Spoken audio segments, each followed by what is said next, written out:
Hello friends, कैसे हैं आप लोग। मेरे चैनल रूही एडुकेटर पे आप लोगों का बहुत बहुत वेलकम है फ्रेंड। और मैं हूँ रूही। और फ्रेंड, जैसा कि आप लोगों को पता है कि जो मेरा चैनल है इस पर मैं जो बायोलॉजी और साइंस के टीचिंग के वीडियोस होते हैं उसको बनाती हूँ। और आप लोगों में से जो भी लोग किसी भी एग्ज़ाम की प्रिपरेशन कर रहे हो, चाहे वो सेंट्रल हो चाहे फिर वो स्टेट गवर्नमेंट का एग्ज़ाम हो, TGT PGT LT grade exam हो, आप इस चैनल पर ज़रूर आइए और आप एटलीस्ट एक बार आकर के चैनल पर विजिट करिए, वीडियोज़ देखिए, क्योंकि यहाँ पर कंटेंट आपको बहुत अच्छा मिलेगा फ्रेंड। ओके, तो चलिए यहाँ पे आज मैं जो स्टार्ट करने जा रही हूँ वो लिंकेज है। और लिंकेज क्या है फ्रेंड? लिंकेज मीन्स कि लिंक करना या जोड़ना। ओके, तो बेसिकली इस स्लाइड में मैं आपको ये बताऊंगी शॉर्ट में कि जो लिंकेज है वो मेंडल्स ने जितने भी आपके जेनेटिक्स के लॉज दिए थे उसमें जो लॉ ऑफ इंडिपेंडेंट असॉर्टमेंट था उसका एक्सेप्शन है। ओके, तो ये जो लिंकेज है ये क्या है? ये लॉ ऑफ इंडिपेंडेंट असॉर्टमेंट का एक्सेप्शन है। और मेंडल का जो इंडिपेंडेंट असॉर्टमेंट का लॉ था वो ये कह रहा था कि जो जीन है जो कि डिफरेंट कैरेक्टर को कंट्रोल करता है, ओके, वो आगे की जनरेशन में अपने आप को अलग अलग एक्सप्रेस करने की क्षमता रखता है। बेसिकली तो यही था। ओके, वो इंडिपेंडेंटली असॉर्ट होते हैं। और जो अगर ये ऐसा तभी होता है जब जीन्स जो होते हैं वो डिफरेंट क्रोमोसोम्स पर प्रेजेंट होते हैं। लेकिन अगर जीन्स डिफरेंट क्रोमोसोम्स पे प्रेजेंट नहीं है, अगर सेम क्रोमोसोम पे प्रेजेंट है, अगर वो सेम क्रोमोसोम पे प्रेजेंट है तो वो इंडिपेंडेंट असॉर्टमेंट शो नहीं भी कर सकते हैं। ओके, जो क्रॉसिंग ओवर होती है वो ऐसे जीन्स के बीच में होती है। ओके, यहाँ पे देख लीजिए आगे और भी लिखा है, मैंने इसको जूम किया था, मैक्सिमाइज़ किया था। तो अगर क्रॉसिंग ओवर होती है इन दो जीन्स के बीच में तो जो जीन्स होते हैं वो सेपरेटेड हो जाते हैं और अपने आप को इंडिपेंडेंटली स्वतंत्र रूप से एक दूसरे से अलग जो है वो एक्सप्रेस करते हैं। लेकिन अगर कोई भी क्रॉसिंग ओवर इन दो जीन्स के बीच में नहीं होती है तो कोई भी सेग्रीगेशन नहीं होता है, कोई भी अलगाव नहीं होता है। और इसलिए सिर्फ पेरेंटल कॉम्बिनेशन ही मिलते हैं, गैमीट्स के सिर्फ पेरेंटल कॉम्बिनेशन ही मिलते हैं। और टेंडेंसी जो होती है जीन्स की जो कि लिंक्ड हो जाते हैं, एक दूसरे से जुड़ जाते हैं, एक क्रोमोसोम पे बहुत ही पास में सिचुएटेड होते हैं। और ये जो होते हैं इनहेरिट भी एक ही साथ में होते हैं। ऐसा नहीं है कि एक जीन अलग इनहेरिट होगा जाएगा दूसरे क्रोमोसोम पे या दूसरी जनरेशन में और जो दूसरा वाला जीन्स होगा वो अलग जाएगा, नहीं, ये दोनों साथ में लिंक्ड पोजिशन में ही जाते हैं और यही लिंकेज कहलाता है। जो बैटसन एंड पुनेट थे उन्होंने दो स्वीट पी की वैरायटी को क्रॉस किया और स्वीट पी का बोटैनिकल नेम लथायरस ओडोरैटस है। और इन्होंने ऑब्जर्व किया, उसमें क्रॉस कराया, उसको ऑब्जर्व किया और ये जो थे वो मेंडल के जो सेग्रीगेशन का लॉ, इंडिपेंडेंट असॉर्टमेंट का लॉ था उससे ये अग्री नहीं कर रहे थे। देखिए, अब मॉर्गन ने भी बताया, मॉर्गन ने क्या बताया, मॉर्गन जो थे इनके अकॉर्डिंग क्या हुआ, जो डिग्री या फिर जो स्ट्रेंथ है लिंकेज की वो डिस्टेंस पर डिपेंड करती है कि लिंक जो जीन है वो क्रोमोसोम में उनकी डिस्टेंस क्या है। सपोज़ अगर मैं ये एक क्रोमोसोम की बात कर रही हूँ तो यहाँ पे एक जीन यहाँ पर है, एक जीन यहाँ पर है, ओके, और यहाँ पे अगर एक क्रोमोसोम है जिसमें एक जीन यहाँ पर और एक जीन यहाँ पर है तो लिंक्ड होने के चांसेस किस में ज़्यादा हैं? वन वाले में लिंक्ड होने के चांसेस ज़्यादा हैं क्योंकि इनके दोनों जीन्स के बीच की जो डिस्टेंस है वो कम है। टू वाले क्रोमोसोम में लिंक्ड होने की चांसेस वो कम है, यानी डिस्टेंस जितनी ज़्यादा होती है लिंकेज के चांसेस उतने ही कम होते हैं। डिस्टेंस जितनी कम होती है लिंकेज उतने ही ज़्यादा होता है, यानी कि इन्वर्सली प्रोपोर्शनल होता है। ओके, तो अब यहाँ पे देखिए आगे बढ़ जाते हैं, आगे देखते हैं। आगे क्या है कि ये जो टेंडेंसी होती है दो जीन्स की और जो कि सेम क्रोमोसोम पर एक साथ होते हैं, ये इनहेरिटेंस भी इनका एक साथ ही होता है। ओके, अनलिंक्ड जीन्स जो कि इंडिपेंडेंटली असॉर्टिंग होती है जिनकी ये डाई हाइब्रिड रेशियो शो करते हैं जो कि 9:3:3:1 होता है। और इनका जो टेस्ट क्रॉस का रेशियो है वो 1:1:1 होता है। जबकि जो लिंक्ड जीन्स होते हैं इनका जो डाई हाइब्रिड का रेशियो होता है वो 3:1 होता है। लिंक्ड जीन में डाई हाइब्रिड का रेशियो 3:1 होता है और टेस्ट क्रॉस का जो रेशियो है वो तो हमेशा 1:1 ही होता है। ओके, तो यहाँ पे ये चीज़ आपको पता चल गई। लिंकेज दो टाइप के होते हैं, एक तो कंप्लीट होगा और दूसरा इनकम्प्लीट लिंकेज होता है। कंप्लीट लिंकेज जो है वो मॉर्गन ने डिस्कवर किया, linkage of genes on chromosome. Okay जैसे क्रोमोसोम पे जो जीन्स का लिंकेज होता है जो कि ऑल्टर्ड या बदलाव जिसमें नहीं होता है वो इनहेरिट होते हैं, ऐसे ही जनरेशन टू जनरेशन में, और इनमें कोई क्रॉसिंग ओवर नहीं होता है। जीन्स जो कि क्लोजली एसोसिएटेड होते हैं वो एक साथ रहने की उनमें टेंडेंसी होती है। और रेयर केस में क्या है कि लाइक जो मेल ड्रोसोफिला होता है, फीमेल सिल्कवर्म मॉथ है, और कुछ अदर्स हैं। ओके नाउ 100% जो पेरेंटल कॉम्बिनेशंस होते हैं वो क्या इंडिकेट करते हैं, वो ये इंडिकेट करते हैं कि जो जीन्स है वो ग्रे बॉडी कलर के लिए वो कम्प्लीटली लिंक्ड है और लॉन्ग विंग्स के लिए कम्प्लीटली लिंक्ड है। डाई हाइब्रिड में जो F2 फिनोटाइपिक रेशियो है वो 3:1 है, एंड इनमें और जो टेस्ट क्रॉस की रेशियो है वो 1:1 है, जैसे कि मोनो हाइब्रिड में होता है। ओके नाउ कंप्लीट लिंकेज में क्या है, कंप्लीट लिंकेज में यहाँ पर लिंक्ड जीन्स वो हमेशा एक साथ नहीं रहते हैं, क्योंकि होमोलोगस नॉन सिस्टर क्रोमैटिड्स में जो क्रोमोसोम के सेगमेंट्स की एक्सचेंज होती है, अदला बदली होती है, उनकी जो अदला बदली की जो सेगमेंट होते हैं उनकी जो लेंथ होती है वो वैरी करती है। कोई जो लेंथ होती है छोटी भी हो सकती है, छोटा सेगमेंट एक्सचेंज कर सकता है बड़े सेगमेंट के साथ, या बड़ा जो है वो छोटे के साथ, मतलब डिफरेंट लेंथ होता है। ओके तो ये, और आपको पता है कि जो क्रॉसिंग ओवर टर्म है वो मियोसिस में यूज़ होता है, और इसको क्या कहते हैं, क्रॉसिंग ओवर कहते हैं। लिंक्ड जीन्स का जो चांस है सेपरेशन का बाय क्रॉसिंग ओवर, ये इनकम्प्लीटली लिंक्ड जीन्स, ये क्या कहलाता है, इनकम्प्लीटली लिंक्ड जीन्स कहलाता है। और जो फिनोमेना होता है इनकी इनहेरिटेंस का वो इनकम्प्लीट लिंकेज कहलाता है, और ये प्रोड्यूस करता है parental and recombination type invariable ratio. Okay अच्छा, लिंक्ड जीन्स जो होते हैं उनकी क्या टेंडेंसी होती है, उनकी टेंडेंसी होती है कि सेपरेट होते हैं और ये रिकॉम्बिनेंट टाइप्स बनाते हैं क्रॉसिंग ओवर की वजह से। अगर रिकॉम्बिनेशंस ना बने क्रॉसिंग ओवर में, homologous sister non sister chromatids के बीच में जो एक्सचेंज होता है अगर वो ना हो, तो इतने जो मिलियंस बिलियंस ऑफ वैराइटीज़ है, सपोज अगर हम ह्यूमन बीइंग की बात करें तो उसमें मियोसिस में ऐसा होता है, तो क्या होगा, अगर रिकॉम्बिनेशंस ना होंगे तो जितने भी आपके ह्यूमन बीइंग हैं वो सब ये कहिए कि एग्जैक्ट कॉपी बन जाएंगे, एक दूसरे के हम शक्ल हो जाएंगे। लेकिन नहीं, रिकॉम्बिनेशन से क्या होता है, पेरेंट्स से बच्चे अलग होते हैं, अलग उनका फेस होता है, पूरी जो भी उनका जीनोटाइप है फिनोटाइप है। ओके लाइक ये सारे चेंजेस होते हैं, इसीलिए बिलियंस ऑफ जो पॉपुलेशन में इतनी वैराइटीज़ देखने को मिलती हैं। नाउ मेज जो है उसमें क्या है कि हचिंसन ने क्या ऑब्टेन किया, जो डाई हाइब्रिड्स होते हैं वो क्रॉस से होमोजॉगस डोमिनेंट कलर्ड फुल ग्रेन्स, इसमें इन्होंने क्रॉस कराया कलरलेस श्रंकन ग्रेन प्लांट से क्रॉस कराया।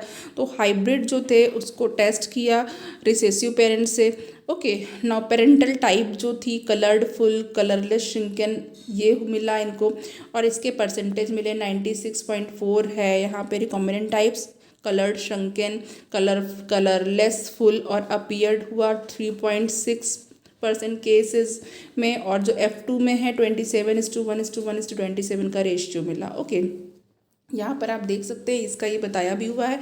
और यहाँ पे ये जो आपका कंप्लीट लिंकेज का एग्जांपल दिया है कि ग्रे बॉडी या ब्लैक बॉडी लॉन्ग विंग्स की जो है जो क्रॉस कराई गई वेस्टिजियल विंग के साथ कराई गई, और F1 जनरेशन में टेस्ट क्रॉस में से फिर टेस्ट क्रॉस कराया गया, F1 जनरेशन में ये मिला आपको, उसके बाद देन इनका क्रॉस कराया गया तो 50% ग्रे मिला, 50% ब्लैक वेस्टिजियल लॉन्ग मिला। ओके फिनोटाइपिक एंड जीनोटाइपिक जो रेशियो है वो 1:1 मिल गया।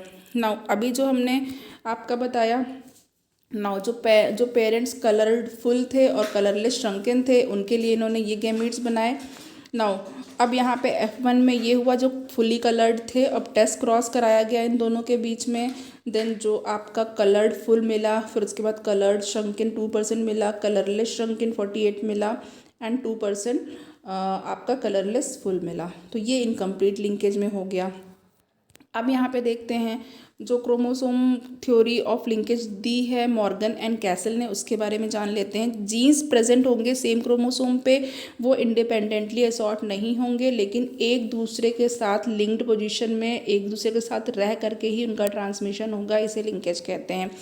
जीन्स लीनियरली प्रेजेंट होते हैं क्रोमोसोम के ऊपर, और जो स्ट्रेंथ होती है लिंकेज की वो इन्वर्सली प्रोपोर्शनल होती है distance between 2 linked genes. Okay now linkage group के बारे में देख लेते हैं। जो लिंकेज ग्रुप होता है वो लीनियरली अरेंज्ड लिंक जीन्स जो होते हैं क्रोमोसोम पे, उनका एक ग्रुप होता है। ये एक साथ सिंगल यूनिट के फॉर्म में ही इनहेरिट होते हैं as a single unit. Number of linkage group किसी भी ऑर्गेनिज्म में वो n होते हैं, और जो n क्या है, नंबर ऑफ क्रोमोसोम है। एग्जाम्पल 12 है राइस के लिए, 7 इन पाइसम, और जो ह्यूमन है उसके लिए है 23 फीमेल में and 24 in human male. Drosophila में 4 है। ओके, मेंडल वर्सेस लिंकेज के बारे में जान लेते हैं। मेंडल ने फ्रेंड्स 7 कैरेक्टर्स जिनको पे जीन्स या पेयर ऑफ एलील्स कहा जाता है उसको उन्होंने स्टडी किया, और ये जिसमें से जो 4 जीन्स थे वो 7 क्रोमोसोम पर लोकेटेड थे। 4 जीन्स 7 क्रोमोसोम्स पे अलग अलग लोकेटेड थे। नाउ 2 जो चोजन जीन्स थे, जो उन्होंने चूज़ किए थे, चुने थे, वो लोकेटेड थे फर्स्ट क्रोमोसोम पर, और ये बहुत ही डिस्टेंस पे लोकेटेड थे एक दूसरे से, और इनकी रेगुलर क्रॉसिंग ओवर हो रही थी। ओके, और इसमें 50% रिकॉम्बिनेशन मिला, और जो कि इंडिपेंडेंट एसॉर्टेंट के इक्वल था। ओके, अब यहाँ पे देखिए जो क्रोमोसोम 4 था उसमें 3 कैरेक्टर्स पिक किए गए मेंडल के द्वारा। क्रोमोसोम 4 से मेंडल के द्वारा 3 कैरेक्टर्स पिक किए गए। 2 जो थे 3 में से वो डिस्टेंटली लोकेटेड थे अगेन, और जो रिजल्ट मिला 50% रिकॉम्बिनेशन का, और इसमें कोई भी लिंकेज नहीं मिला। अब देखिए जो और उन्होंने क्या ऑब्जर्व किया, जो ग्रे सीड होते हैं वो ऑलवेज हमेशा रेड फ्लावर प्रोड्यूस करते हैं, फ्लावर वाले प्लांट प्रोड्यूस करते हैं। जो वाइट सीड होते हैं वो वाइट फ्लावर प्लांट प्रोड्यूस करते हैं, और उनको इसमें भी कोई लिंकेज रिपोर्ट उन्होंने नहीं किया, और यानी कि मेंडल ने लिंकेज को मेंशन नहीं किया। अब वो यहाँ पे प्रोबेबली ये भी कहा जा सकता है कि he did not make such a cross, और उन्होंने ऐसा क्रॉस नहीं किया, इसकी वजह से उनको लिंकेज डिटेक्ट नहीं हुआ। ओके, चलिए नेक्स्ट, अब यहाँ पे हम लोग क्रॉसिंग ओवर देख लेते हैं। यहाँ पे क्रॉसिंग ओवर एंड रिकॉम्बिनेशन है, तो क्रॉसिंग ओवर एंड रिकॉम्बिनेशन के बारे में जान लेते हैं। क्रॉसिंग ओवर एक ऐसा प्रोसेस होता है जो कि न्यू कॉम्बिनेशन ऑफ जीन्स को प्रोड्यूस करता है। कैसे प्रोड्यूस करता है, इसमें जो नॉन सिस्टर क्रोमैटिड्स होते हैं किसी भी होमोलोगस क्रोमोसोम्स के, उनका खंडों की अदला बदली होती है। क्रॉसिंग ओवर होमोलोगस क्रोमोसोम के बीच में होता है, हमेशा ये ध्यान रखना है। 4 स्टैंडर्ड स्टेज होती है जिसको कि टेट्राइड स्टेज कहते हैं, और पैकेटीन या प्रोफेज 1 ऑफ मियोसिस 1, मियोसिस 1 की प्रोफेज 1 की पैकेटीन स्टेज में होता है। जब 2 जीन्स लोकेटेड होते हैं बहुत ही क्लोज, बहुत ही पास होते हैं एक दूसरे के क्रोमोसोम पर, तो इनकी क्रॉसिंग ओवर नहीं हो सकती है या हार्डली होती है, और लिंकेज जो है वो क्रॉसिंग ओवर की वजह से लिंकेज ब्रोकन होता है। ठीक है, अगर क्रॉसिंग ओवर नहीं होगी तो लिंकेज रहेगा, अगर हो जाती है तो ब्रोकन हो जाता है, तो लिंकेज देखने को नहीं मिलेगा। तो क्रॉसिंग ओवर ये क्या है, ये रिलेटिवली मोर फ्रिक्वेंट होती है जिसमें 2 जीन्स डिस्टेंस पे सिचुएटेड होते हैं। ओके, फ्रीक्वेंसी जो क्रॉसिंग ओवर की है उसको साइटोलॉजिकली डिटरमाइन कर सकते हैं नंबर ऑफ क्याज़मेटा को गिन करके, यानी कि नंबर ऑफ क्याज़मेटा को काउंट करके उसे हम लोग पता कर सकते हैं। जो क्रॉसिंग ओवर है 2 जीन्स के लिए, सपोज ए एंड बी के लिए, और उनके जो एलील्स है स्मॉल ए और बी है होमोलोगस क्रोमोसोम पे, इसका एक आपको यहाँ पे नीचे इमेज दे रखा हुआ है, इसमें देख लेते हैं। क्रॉसिंग ओवर 50% पेरेंटल होती है, 50% रिकॉम्बिनेंट्स होती है। ओके, यहाँ पर है आपका ये क्रोमोसोम, यहाँ पे देखिए ए बी है, देन यहाँ पे ए और स्मॉल बी, और यहाँ पे स्मॉल ए और बी, देन यहाँ पे स्मॉल ए बी। अब यहाँ पे देख लेते हैं ए बी, तो सेम वही। अब यहाँ पे A capital A small B, then small A capital B, okay, small A capital B, और ये हमारा small A small B. Now अब क्या मिल रहा है यहाँ पे 50, अब यहाँ पे देखिए 25% पेरेंटल है, यहाँ पे 25% रिकॉम्बिनेशन हो गया है, फिर यहाँ पे 25% रिकॉम्बिनेंट्स मिल गए, पेरेंटल 25%। ओके, नाउ अब जो फैक्टर्स क्रॉसिंग ओवर को अफेक्ट करते हैं उनके बारे में देख लेते हैं, कौन कौन से ऐसे फैक्टर्स हैं। देखिए डिस्टेंस है, तो जो फ्रीक्वेंसी है क्रॉसिंग ओवर की वो इंक्रीज़ करती है, और जो स्ट्रेंथ है लिंकेज की वो डिक्रीज़ करती है। कब ऐसा कब होता है, जब डिस्टेंस इंक्रीज़ करती है। नाउ टेम्परेचर फ्लक्चुएशन जो है वो क्रॉसिंग ओवर को इंक्रीज़ करता है। एक्स है एक्सपोजर जो एक्सरेज का है वो इंक्रीज़ करता है फ्रीक्वेंसी ऑफ क्रॉसिंग ओवर को। ओके, हेट्रोगैमेटिक ऑर्गेनिज्म में जो क्रॉसिंग ओवर होता है वो बहुत ही कम होता है, जैसे कि मेल ड्रोसोफिला।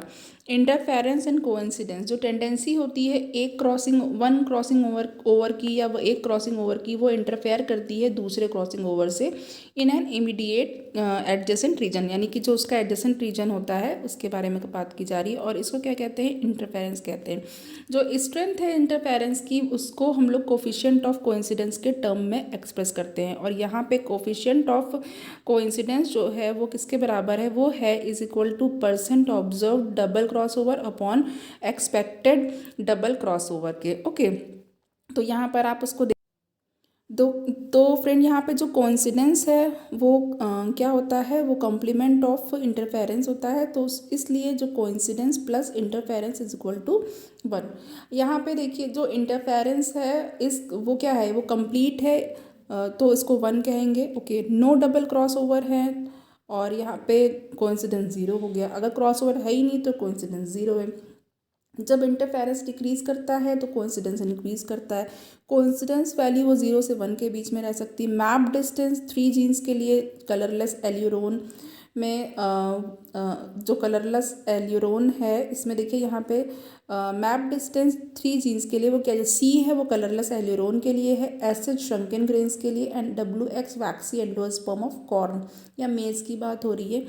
और जो क्रॉसिंग ओवर फ्रिक्वेंसीज हैं इन जीन्स के बीच में उनके बारे में बताया गया है यहाँ पे। तो मैपिंग ऑफ 3 जीन्स बताई गई है फ्रेंड। ओके, तो यहाँ पे मैपिंग देख सकते हैं, ये देखिए। ओके, ये सी है 3.4% या 3.4 map unit, then S H है 18.3%, 18.3 map unit. Okay, now next की तरफ बढ़ते हैं। नेक्स्ट स्लाइड हमारे पास क्या है, यहाँ पे टेबल के फॉर्म में इसको बताया गया है फ्रेंड।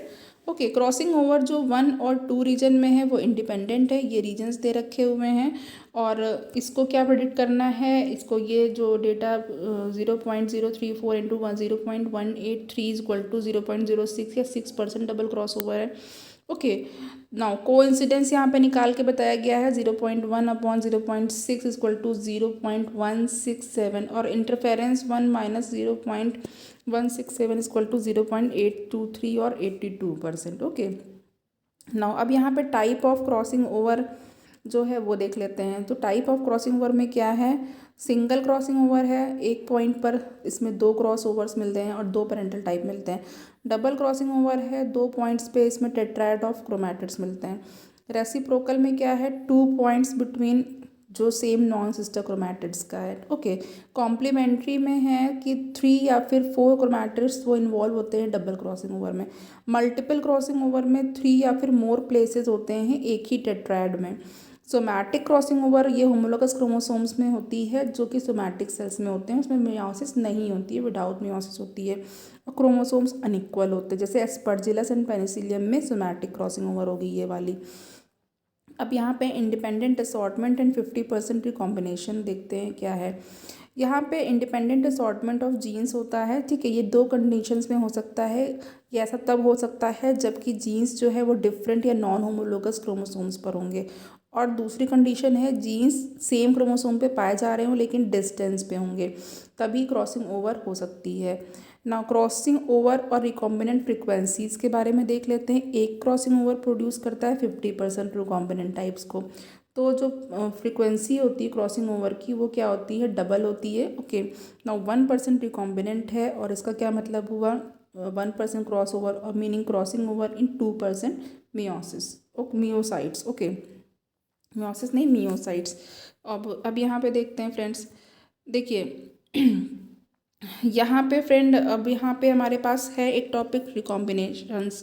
ओके, तो रिकॉम्बिनेशंस देख लेते हैं। रिकॉम्बिनेशंस क्या होते हैं, जेनेटिक वेरिएशंस होते हैं, जो कि क्यों अपीयर होते हैं, जब जीन्स की रीशफलिंग होती है लिंकेज ग्रुप में।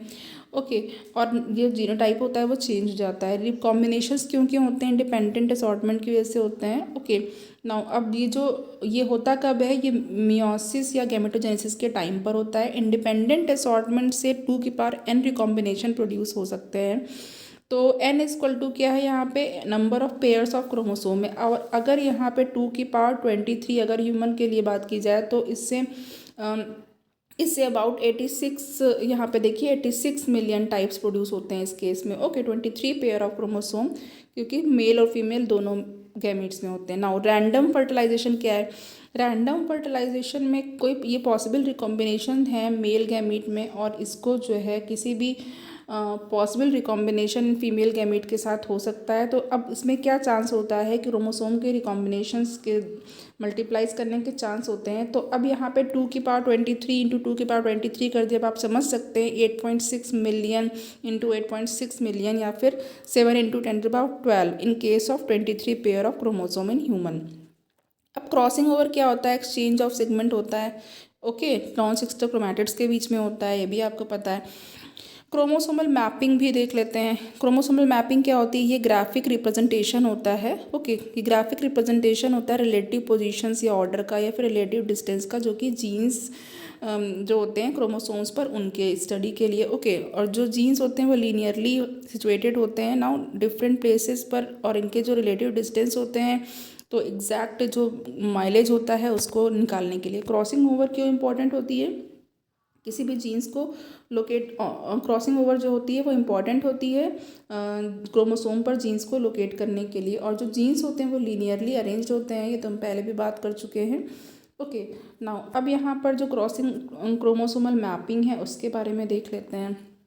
देखिए, तो यहाँ पे हमारे पास ये क्रॉसिंग ओवर यहाँ तक तो हमने देख ही लिया है, ओके।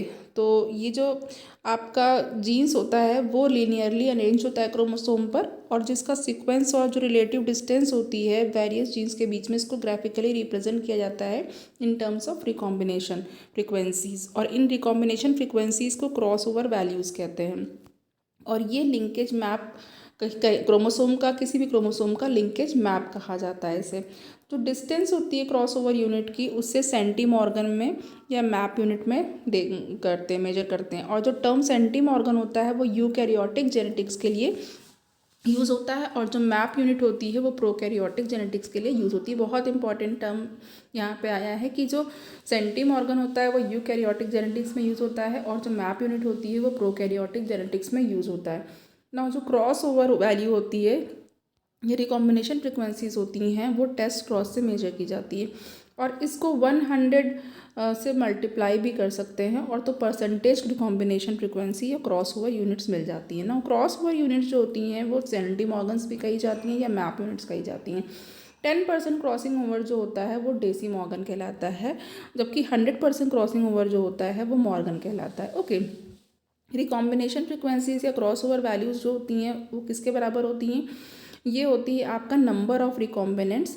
यहाँ पे देख लेते हैं फिर से, ये जो है आपका ये number of recombinants upon total number of offspring into 100, इसको मल्टीप्लाई कर देंगे 100 से। अब रिकॉम्बिनेशन फ्रिक्वेंसीज किस पर डिपेंड करती हैं? वो जीन्स के बीच की डिस्टेंस पर डिपेंड करती हैं। जो डिस्टेंस होती है जीन्स की वो लेसर या होती है, तो जो क्रॉसिंग ओवर होता है वो लेस होता है, और इसलिए रिकॉम्बिनेशन फ्रिक्वेंसीज हमेशा लेसर होती हैं, और इसी का फिर वाइस वर्सा चलता है। मैप यूनिट या सेंटीमॉर्गन, नाउ ये जो मैप यूनिट या सेंटीमॉर्गन होती है वो 1% रिकॉम्बिनेशन जो 2 जीन्स के बीच में होता है उसके इक्विवेलेंट होती है, और जो रिकॉम्बिनेशन फ्रिक्वेंसीज होती हैं वो डायरेक्टली प्रोपोर्शनल होती हैं जीन्स के बीच की जो डिस्टेंस होती है उसके। ना अगर कोई क्रॉस होता है, किसी भी क्रॉस में अगर हम बात करें तो जो रिकॉम्बिनेशन फ्रिक्वेंसी होती है वो 15% है। इसका मतलब है कि जो डिस्टेंस है जीन्स के बीच की वो कितनी है? वो 5 मैप यूनिट की है। और ये AH स्टुअर्ट थे जिन्होंने सजेस्ट किया कि जो रिकॉम्बिनेशन फ्रिक्वेंसीज होती हैं उसको जो क्रोमोसोम पे जीन्स होते हैं उनके सीक्वेंस को प्रिडिक्ट करने में यूटिलाइज कर सकते हैं या यूज़ कर सकते हैं। और जो फर्स्ट क्रोमोसोमल मैपिंग थी, जो फर्स्ट क्रोमोसोम का मैप जो तैयार किया गया था, जेनेटिक मैप तैयार किया था, वो किसके लिए किया गया था? ड्रोसोफिला के लिए किया गया था। और ड्रोसोफिला क्या है? ये एक फ्रूट फ्लाई है, ये आप सभी जानते हैं, इसमें बहुत सारे एक्सपेरिमेंट किए गए हैं। ये फ्रूट फ्लाई भी है इसका नेम, ओके। तो यहाँ पे जो है आपका, ओके, तो यहाँ पे आपको इतनी बात तो पता चल ही गई है फ्रेंड। ओके। और आज के लिए मेरा ये जो लेक्चर है वो यहीं पे अब मैं ख़त्म करती हूँ उसको। और फ्रेंड जितने भी मेरे फ्रेंड्स हैं, सब्सक्राइबर हैं, उनको थैंक यू सो मच। और आप लोग प्लीज़ मोटिवेट करिए और शेयर करिए और लाइक करिए। ओके। और स्टडी करते रहिए, मोस्ट इम्पॉर्टेंट है, क्योंकि वैकेंसी आज नहीं तो कल आनी ही है। और अचानक से वैकेंसीज मान लीजिए आ गई और 1-2 महीने का ही बस टाइम रहेगा, तो आपके लिए प्रिपेयर करना मुश्किल होगा। इसलिए तैयारी आपको पहले से ही करके रखनी है। Okay, thank you so